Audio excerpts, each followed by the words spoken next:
very good afternoon and a great honor to be here speaking to all of you on the future of education. Education alone will not help support the young population, especially women, to rule the future. It is going to be a combination of skills plus the applicability of AI that will power the future, not just education alone. And for that, let me take you through some quick slides I have today. So what does the world look like in 2050? And we've seen in the last many years, this is the GDP growth of the last few years. And we can see today that India seems to be on that upward trend. Of course, we can give the credit to the Honorable Prime Minister, we can give the credit to the young people, the young population, but we can see today India is far above other countries when it comes to GDP growth. And that means this puts a lot of pressure not just on India, but the rest of the world in order to empower the future learners that will come into the system. And this is what's going to happen between now and 2050. We will have 2 billion more learners that will come into the higher education system. And with that, we see that in the post-secondary and secondary alone, with 2 billion learners, but today we have 130 million learners which will still have access to primary education, but by 2050, 180 million people will have no access to primary education because of poor infrastructure and the various other challenges it brings along with it. And in the current year, 70 million people don't have access to any education alone, and that number will rise to a staggering 250 million. So there is going to be a challenge not just for women, but for generally for the population, for the young people who are in the world today, in tomorrow. So 2050 is far ahead. Let's look at the 2030 scenario, because it is evolving, the world is changing, and we can't even predict what's going to happen in the next 10 years. So 2050 is really far apart from right now. But in 2030, exactly 6 years from now, there are 5 scenarios which could happen, right, with what's happening right now. One, it could be education as usual, things continue exactly how it is. We are also predicting regional rising. With India rising, we could see India and Africa to be rising, the global south rising. There's also global giants. There's going to be amalgamation of various institutions happening.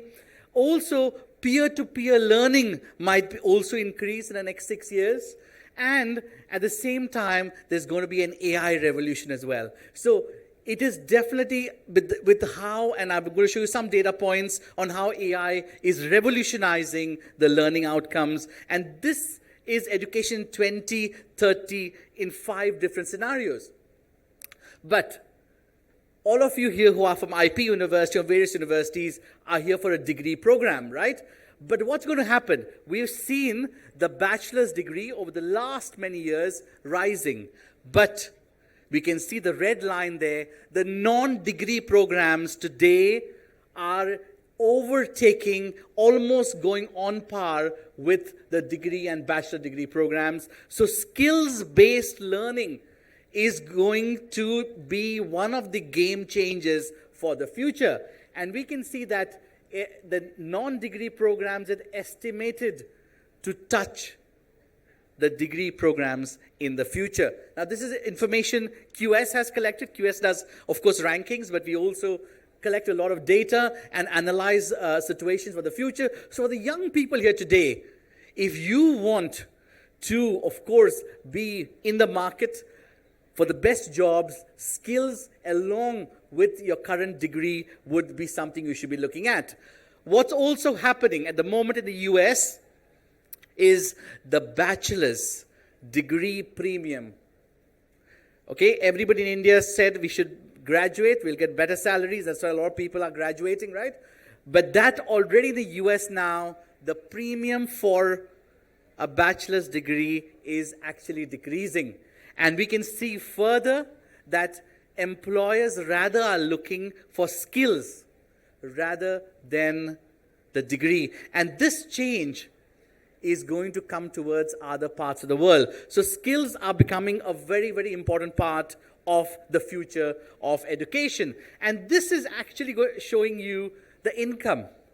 Those having skills along with their bachelor's or master's degree earn more in the US than some which don't. So there's emerging evidence that non-degree holders actually have been earning more because of the skills that they have actually learned in the last few years.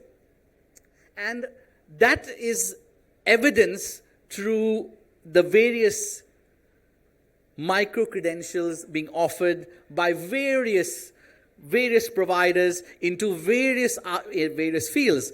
Currently, there are 100 million learners who are spending about 10 billion each in total, not each, 10 billion in total every year towards micro and alternate credentials. And that is also set to rise. And these micro-credentials are based across all sorts of areas, right also into medicine and life sciences at the same time.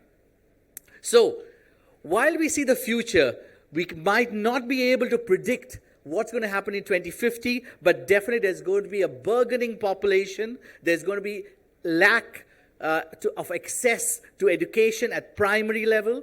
There's also going to be no access to education. And it's not just going to be women who are going to be in danger, but also the general population. So what we can only predict is that skills is what is going to empower the future of the learners. And artificial intelligence is growing and increasingly showing that those not just computers and tech-related jobs, but also medicine, life sciences, natural sciences, all of them empowered with AI are actually seeing an increase in what employers are looking to get out of the graduates who are going out to the market. So here we can see the various types of AI, the various types of the potential impact of AI on various learning pedagogies and how that is going to change, has changed in the last many years. And we can see that by using AI, which is going to be part of every possible learning initiative in the future, the learning outcome has improved and will improve for everyone. So AI plus skills is something which everyone, and including institutions today, should be embedding in the curriculum if it wants to empower women, if it wants to empower future learners. Two most important parts we know for sure are going to be part of the future is skills, various skills, and AI. Now, in AI itself, there's lots of data, but I wanted to keep the presentation within 10 slides, and that's why I'm going to end with this last slide. AI, as well at the moment, is also evolving. There are skills today in AI which are declining. And you've probably never heard, machine learning right now is one of the top declining skills in AI. All right? And we're talking machine learning, along with regional databases, big data, statistical analysis, and data mining. And what's rising in AI? Including in fields which we've never thought before in life sciences as well, are areas like Azure, PyTorch, Airflow, and several other areas. So we have to empower the future. We have to empower the youth, the women, by giving the right skills in and combine with AI, which will lead the future of education and not just education alone. So thank you very much. I hope this has been helpful for you. And if you want more, we have it available on qs.com. Thank you so much.